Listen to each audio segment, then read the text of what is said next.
Hola, buenos días, buenas tardes, buenas noches, según a qué hora nos estén viendo. Eh, Hoy partimos nuestro primer capítulo de Amasando Libros. Habíamos entregado un video anterior junto a Ignacio Fritz, que ya se va a unir pronto, eh, donde nos referimos a grandes rasgos la actividad del escritor, cómo se forma, cómo nace, cómo llega a picarte un día el bicho y una persona viene y dice, ya, me voy a dedicar a escribir, va a ser lo mío.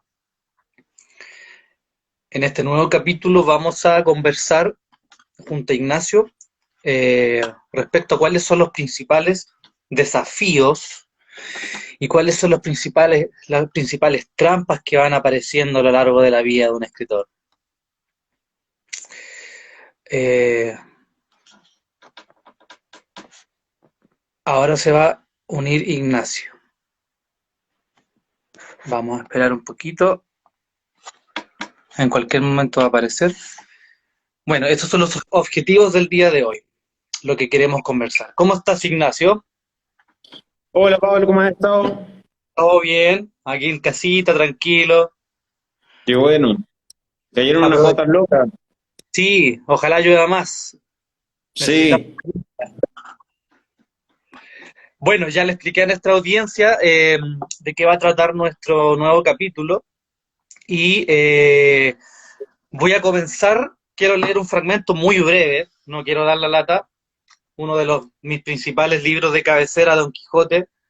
Esta es una edición que atesoro bastante porque es pequeña, es fácil de manipular. Están las dos partes. Obviamente hay otras ediciones que son con ilustraciones de Doré, mucho más grandes, pero me gusta esta porque es portátil. Y en el famoso discurso de las armas y de las letras, eh, cuando Don Quijote comienza a hablar respecto a la actividad del soldado, respecto al poeta, al escritor, ¿cuál era más valiosa? Independiente de lo que él decía, hay un fragmento que me gusta mucho y que dice, es razón averiguada que aquello que más cuesta se estima y debe de estimar en más. Alcanzar alguno a ser eminente en letras le cuesta tiempo, vigilias, hambre, desnudez, vágidos de cabeza, indigestiones de estómago y otras cosas a estas adherentes, que en parte ya tengo referidas. Es cortito. Si te fijas ahí en ese pequeño pasaje, ilustra de forma muy gráfica, muy materialista, eh, que para poder llegar a ser alguien eminente en las letras se requiere un espacio grande de tiempo, de sacrificios, de dedicarle mucho tiempo, eh, y que se contrapone mucho a esa tesis que yo encuentro que es bastante romántica, que ve como que el escritor es alguien que nace con un genio deslumbrante, que el día se despierta por la mañana, recibe una luz de las musas, una inspiración y escribe una obra maestra. Yo creo que eso justamente es lo que queremos con Ignacio atacar, queremos refutar. Y una de las primeras cosas que yo voy a comentar, después Ignacio va a explicar lo que él va a explicar su parte. Lo primero que yo quiero comentar es que cuando uno escribe, cuando uno tiene una obra en la mente, aunque suene de perogrullo, lo primero que hay que hacer es sentarse y escribir. Decirlo así es sencillo, pero no, al parecer no es tan sencillo. Yo recuerdo mucho en Valparaíso, yo donde estudié, conocí a mucha gente que le gustaba las letras y tenía un amigo que, no voy a mencionar su nombre, ¿para qué? El tema es que siempre hablaba de todas esas novelas que él decía que ya las tenía desarrolladas. Me hablaba de los arcos argumentales, de los personajes, y yo le decía, oye, qué buenos son libros que tenías, son inéditos. Me decía, sí, sí, son inéditos. Y mira, en la parte tanto aparece un personaje que viaja a otro mundo. Y te contaba todo durante horas. Era capaz de hablar durante horas de sus novelas. Y cuando yo le dije, oye, pero pásame uno de tus libros para leerlos, po. Y él me dijo, no, es que no los he escrito. Los tengo acá todos en mi cabeza, todos en la mente. Entonces, claro, pues ahí uno se da cuenta que el primer escollo es sentarse y escribir. Mucha gente tiene las pretensiones de acumular muchos conocimientos, de leer muchos libros, y me parece válido porque Finalmente es el camino que te va acercando a la maestría. Pero si tú no te sientas, tú no tienes un horario de trabajo, no te da el esfuerzo de estar 1 o 2 horas escribiendo, después corrigiendo, no va a desencadenar nunca una obra. Siempre se va a quedar en el aire, siempre se va a quedar como una eterna promesa. Ese es el primer escollo. El segundo desafío va por la misma materialidad del hecho de escribir. Nosotros como contemporáneos tenemos una gran ventaja respecto a los antiguos.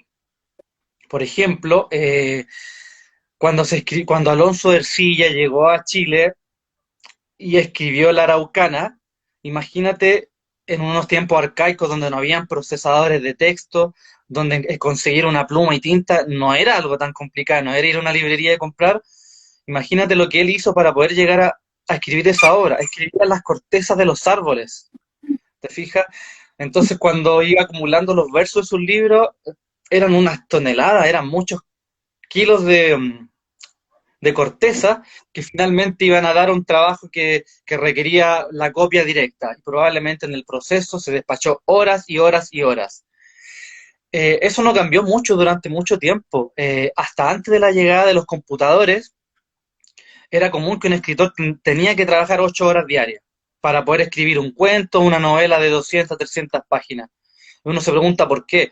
Porque claro, el proceso partía por lo general a través del papel y el lápiz, en una copia en carboncillo, qué sé yo. Después el escritor tenía que conseguirse una máquina de escribir.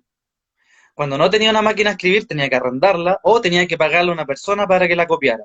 Entonces después la persona venía, copiaba el texto y luego venían las correcciones. Las correcciones se hacían directamente del manuscrito o en el mecanoscrito de la máquina de escribir. Por ende, el esfuerzo material y físico era descomunal si lo comparamos con los tiempos actuales, donde tú te metes a un programa, a un Word, tú tienes tu procesador de texto, vas corrigiendo encima, y así se ha facilitado mucho el trabajo de forma inimaginable. Yo creo que habría que ser muy viejo y haber vivido en los años 70 o 60 y compararlos con los tiempos actuales para darse cuenta de la enorme diferencia. Bueno, y el tercer punto que quiero tocar de forma muy somera es el tema de los talleres literarios.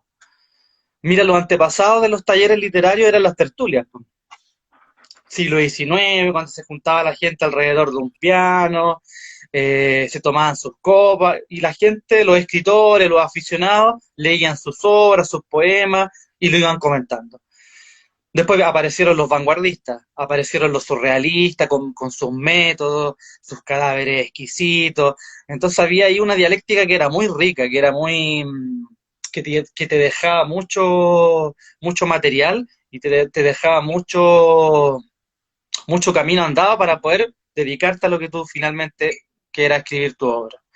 Pero con el tiempo los talleres se han ido transformando en mero receptáculos donde las personas hacen prácticamente terapia de grupo. Ya no tiene esa épica antigua que, como te decía yo, de los escritores antiguos que comentaban sus obras, se daban consejos, a veces terminaban a los puñetes porque a uno no le gustaba lo que criticaba al otro. Ahora los talleres, más que una vía para conseguir tu texto, para conseguir un texto de calidad, es un medio para hacer vida social, como te decía yo, es un medio para probablemente alcanzar, no sé, reconocimiento en alguna revista, si el tallerista es famoso, pero lo nuclear, lo medular, es que tú, al ingresar a un taller de literatura, de escritura, no vas a aprender ni los misterios ni los secretos. A lo más te van a enseñar planes de redacción, algunos consejos útiles, pero tú todo eso lo puedes leer en un manual de redacción, lo puedes leer en una gramática, puedes escuchar un video de alguien que te hable de su experiencia. Por ende, creo yo que el tiempo fundamental del escritor se pierde en los talleres, se va difuminando. Son diferentes quizás los talleres de lectura, porque enseñar a escribir lo que realmente implica escribir, o sea, llegar a plantearse con una obra que sea original, que nunca se haya escrito algo similar, a pesar de que pueda tomar elementos del pasado, yo creo que eso es intransferible.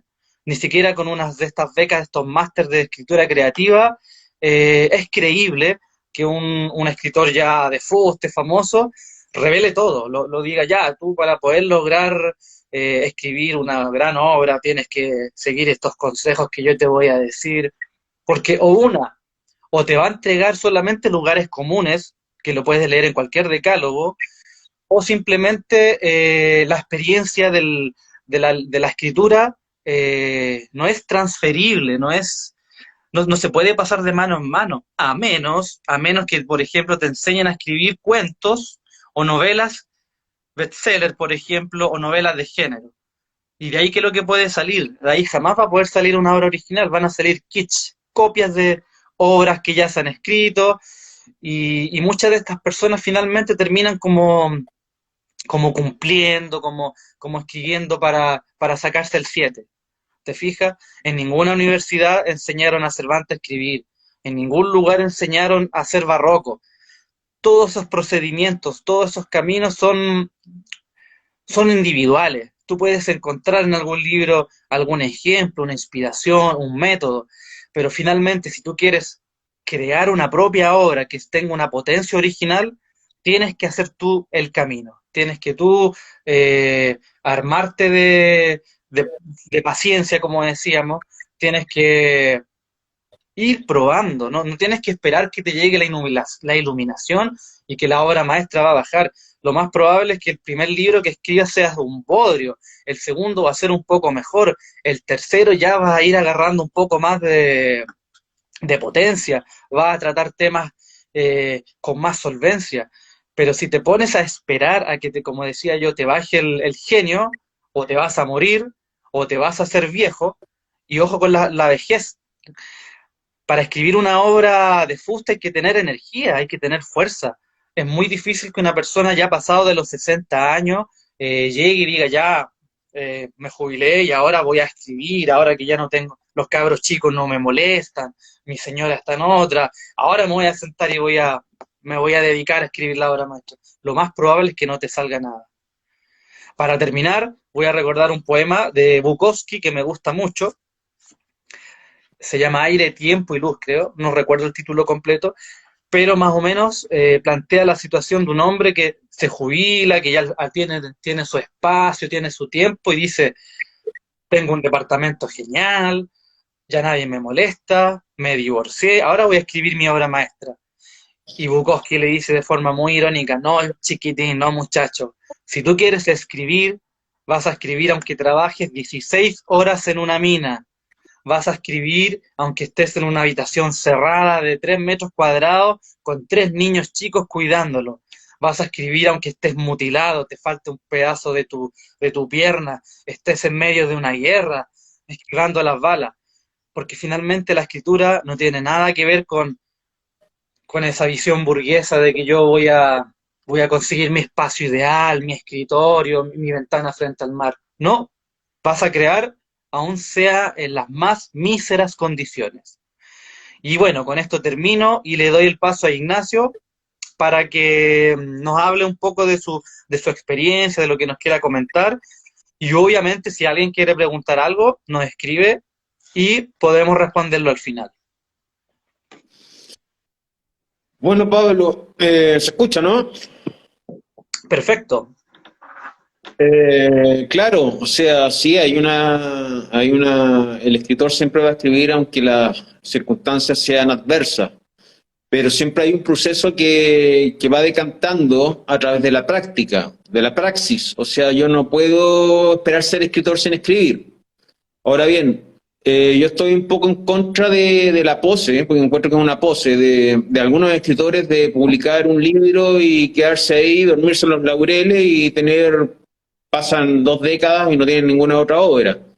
Porque igual yo encuentro que es una situación un poco facilista, porque me escudo en que estoy creando, que lo mío no es tan bueno, etcétera. Yo creo que hay que tirarse a la piscina. O sea, hay que tirarse a la piscina, aunque sea una piscina de ácido. Para eso hay que escribir. Escribir, escribir, escribir, y lo más importante, leer, leer y leer, mucho. Entonces a veces como que en estos tiempos que corren, eh, en que, como decía Mario Vargas Llosa, en una ocasión hay que tener trabajos alimentarios, como les llamaba él, se deja de lado lo que es esta praxis, entre comillas, narrativa, en la cual uno tiene que estar constantemente probándose ante la página en blanco. Es curioso porque con respecto a lo que yo te planteaba acerca de los escritores que tienen una obra, yo recuerdo una película que se llama Chicos Prodigiosos y que aparecía Michael Douglas haciendo el papel de un escritor y estaba en un taller y uno de sus alumnos se llamaba... tengo entendido que lo.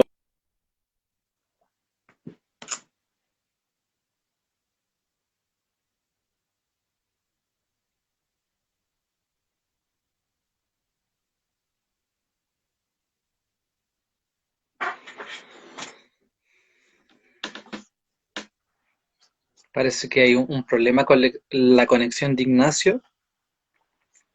Bueno, un poco para completar lo que él decía, claro, si no, a ver, lo voy a volver a invitar para que no se quede fuera,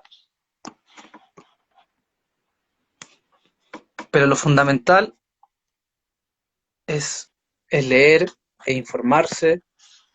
Ya, Ignacio, creo Pablo, que... Pablo, espérate que se cortó la transmisión. Sí, pero ya volvimos, así que ahora puedes volver a retomar la idea. Ya, la idea es que yo creo que hay que foguearse escribiendo y leyendo, más que nada, y yo pongo el hincapié en lecturas. No importa qué tipo de lecturas, pero que sean lecturas. O sea, no es necesario, porque mucha gente piensa, ya, voy a ser escritor, más bien por lo que tú planteabas, de voy a tener toda mi vida hecha y después me voy a dedicar a la pluma, pero en realidad yo creo que el mejor camino es escribiendo. Claro. No hay yo creo que tampoco hay manuales al respecto de cómo poder escribir correctamente, porque al final nadie escribe correctamente. Yo creo que ni Cervantes ha escrito correctamente. No, Uno ve, por ejemplo, todas las novelas que hizo Dostoyevsky tienen cualquier cantidad o sea, no de ratas, pero sí es una prosa sucia. No hay una prosa perfecta. Eh, sí, ahí estamos viendo el techo. Eh, sí, Ignacio, es que tuve un problema, pero te escuchamos. pero con respecto a lo que son los talleres literarios, sí, claro, hay toda una cocina detrás de los talleres literarios que está relacionado con la persona que lo dicta. O sea, uno tiene que empezar a conocer a través de la persona que realiza este taller cuáles son las mañas o trucos en cierta forma. Pero eso va a depender del escritor, porque dudo que, por ejemplo, un escritor como Bret Easton Ellis, por ejemplo, que dicho sea de paso, lo descubrieron en un taller, eh, tenga los mismos, por dar otro nombre, de Don Delillo, por ejemplo. Cada uno tiene su propio estándar de lo que es la calidad, de lo que debe hacer, de lo que debe escribir, pero lo más importante son dos cosas que son fundamentales, que es la lectura y la escritura. ¿Qué piensas, por ejemplo, de la teoría del iceberg de Hemingway? Un Bueno, escritor la teoría del iceberg de Hemingway es una de las tantas teorías que hay con respecto a las teorías, porque por ejemplo yo había escuchado a García Márquez que sin la computadora él se demoraba alrededor de 7 años en escribir un libro. Ahora con la computadora se le alivió y podía hacer una novela en 3 años. Pero eso más bien porque yo diría, claro, la tecnología está alivianando un poco el trabajo del escritor. y de hecho está como un poco reemplazando, porque uno ve que, por ejemplo, las plataformas audiovisuales o digitales está ya un poco desplazando lo que es el libro como objeto. Justamente. Entonces, yo creo que en ese sentido, aunque la literatura se niega a morir y no está muriendo tampoco, siempre hay distintas plataformas en las cuales uno se puede expresar. Y claro, García Márquez dice que se le alivia la escritura en un par de años, pero hay otros factores que tampoco logran que el escritor, y en esto quiero un poco empezar con el tema de las trampas, comience Mira, ese proceso de autobúsqueda en el fondo, porque en realidad uno tiene que recurrir a la memoria, a la memoria individual, incluso y con esto quiero decir, no temas solamente vivenciales, sino que más bien temas que uno ha aprendido a través de otras expresiones de arte, como el cine, como el cómic, como etcétera. oye Ignacio, hay una pregunta ahí que nos hace el señor Uribe Armijo. Él nos pregunta respecto a la reescritura. Dice, podríamos hablar de la importancia de la reescritura porque a mucha gente no le gusta, supongo que le da lata, pero es importante y ahí es cuando más aflora la poesía. Saludos, Sí, o querido. sea, sí, con respecto a eso, no sé, tengo entendido que en la novela París era una fiesta, en la que Hemingway retrata su experiencia en el círculo, en esas tertulias, en esas soirées que se hacían con Gertrude Stein en la década del 20 en París, que en realidad el trabajo en la reescritura es como un trabajo medio pionero, en el fondo. Pero es básicamente fundamental también por el escritor, porque tú no vas a entregar el texto con errata, weona, y sería muy indecente entregárselo al tiro al editor así. Al editor que te pueda corregir o que te quiera publicar. En el fondo yo encuentro que en el caso mío, por ejemplo, hay que estar puliendo la obra y dejando reposar unos cuantos meses y empezar a pulir y empezar a reescribir, siempre y cuando tú hayas escrito mal en el momento, en el proceso mismo de la escritura, porque si lo escribes bien de una, oh, perfecto, sería genial. O sea, no hay Bueno, nada que arreglar. yo creo que a ti también te Pero ha pasado, uno puede tener muy clara la obra en la mente, puedes inclusive hasta hacer un esquema, qué sé yo, pero al momento de escribir, como que ese esquema al enfrentarse con la página se disuelve y ya no es lo mismo. Entonces, yo creo que una de las cosas que te ayuda a la reescritura es de repente a añadir cosas que originalmente tú no habías planteado. Porque uno puede tener un planteamiento, puede tener un nudo, pero a la hora de sentarse a escribir, eh, el control nunca es como de un demiurgo, nunca es muy difícil que un autor llegue a controlar sus personajes como títeres. Por lo general, de repente aparecen fisuras, aparecen incoherencias dentro de la trama, y la reescritura permite ir abordando esas fisuras, esos vacíos, porque finalmente cuando uno hace la ficción, eh, novelesca o de un cuento, en el fondo tú estás trasladando un fragmento de la realidad de forma muy destilada. Eso, por ejemplo, se puede ver mucho en el cine. En una obra cinematográfica, tú no, por lo general, a menos que sean obras experimentales, tú no ves que el personaje se levante en la mañana, esté 2 horas dándole vuelta en la cama, después se levanta y toma el desayuno, y en el camino van ocurriendo miles de cosas que no tienen nada que ver con la trama. Eso tú no lo ves. Lo que sí, tú ves claro. es una síntesis. Entonces, claro, a lo mejor la novela tiene la capacidad plástica de poder representar ese tipo de cuestiones, pero al final, claro, el gran valor que entrega la reescritura y la reescritura no solamente es pulir un efecto, un defecto, perdón, gramatical o un problema en la sintaxis, también permite ir explorando y también ir podando, porque muchas veces también uno escribe montones de cuestiones que vistas en conjunto no forman una figura armoniosa. Entonces, siempre hay que tratar de ir buscando una unidad. una unidad en el conjunto, a pesar de que las partes puedan ser disímiles. Y creo yo que finalmente eso es lo que el gran aporte de la reescritura. Bueno, con respecto a lo del cine, claro, hay toda una maquinaria detrás que está interesada en lo que quiere el espectador. Entonces, por ejemplo, uno ve cómo eran en un principio los guiones. Y claro, uno ve, por ejemplo, cómo era en un principio el guión de los cazafantasmas. Y distaba mucho de lo que terminó siendo los cazafantasmas. Lo mismo pasaba con la película Depredador, con Arnold Schwarzenegger.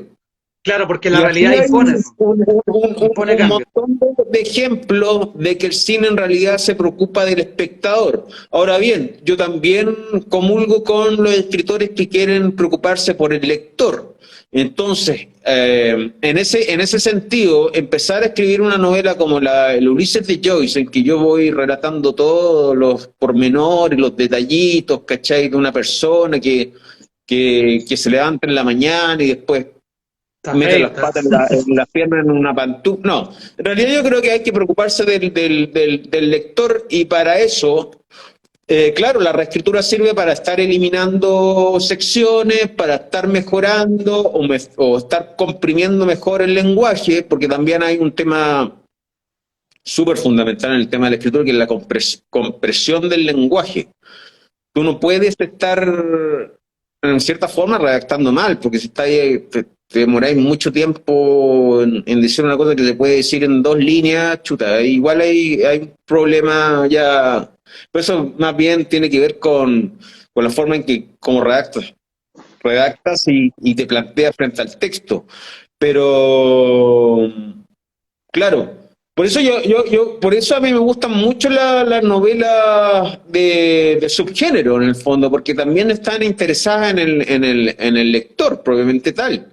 Uno lee, por ejemplo, las novelas policiales y siempre hay una estructura que en el fondo se va replicando después con todos los escritores, Claro. eh, pero Por ejemplo, sí, claro, yo una vez en un congreso me acuerdo que decía que una de las narrativas más lógicas, más hiperrealistas, es la novela policial. Porque si tú pones un cadáver y tú tienes un marco referencial dentro del libro, tú no puedes sacarte soluciones de la manga, como por ejemplo que fueron los extraterrestres que lo mataron, o que viajó en el tiempo el asesino, lo mató y después volvió. Cosas de ese estilo no las admite, porque si tú las la pones dentro de una policial. novela, ya estás quebrantando las normas no establecidas. Pero depende del tipo policial, porque si estamos hablando del Weird Noir o estamos hablando de los distintos tipos de policial, obviamente puede pasar que haya llegado un alienígena Ya, pero que haya matado hay varias a uno de los protagonistas, pero y después hay- pero ahí tiene que ver más básicamente de los subgéneros y yo también, aparte de la preocupación ante el lector, que dicho sea de paso, eso no amerita de que tampoco yo quiera empezar a escribir en fácil, o sea, empezar a dejar de utilizar el lenguaje, porque para mí el lenguaje es una paleta de colores que debe usar el lector, el escritor propiamente tal, o sea... Eh, aunque tú empiezas a ocupar adjetivos que en realidad están en desuso, en realidad yo creo que eso es fantástico, empezar a escribir, no por ello eso significa complejizar la lectura. O sea, cuando yo como escritor estoy también buscando cierto peso y cierto espesor, nivel. sí. Cierto peso y cierto nivel, entonces yo también a la larga también, aparte de que quiera preocuparme del lector, etcétera, etcétera, también soy un artista, por lo tanto tengo que, entre comillas, saber de los moldes para después deformarlo en el fondo. Oye, Ignacio, ya Pero estamos en tiempo. Quería dejar invitada a la gente para un próximo encuentro. Yo creo que lo que podríamos hablar el próximo capítulo, no sé si te parece, es hablar sobre los métodos creativos. Y podríamos sí, comentar quizás cómo trabajaba Hemingway, cómo trabajó Cervantes, nombrar algunos ejemplos históricos para finalmente hablar de nuestros propios métodos y qué se pueden esperar de ellos. ¿Te parece? Sí, oye, pero para la próxima tratemos de que cada uno hable la misma cantidad de tiempo, porque esta vez hablaste, hablaste más tú No, que yo, ¿verdad? no, si se dividió bien la... Es que tú tuviste una caída, pues ya, hay que arreglar eso también para la Sí, otra. sí, fueron como, sí. Ya. Ya, pues Ignacio, un abrazo, Chao, cuídate. nos vemos. Chao.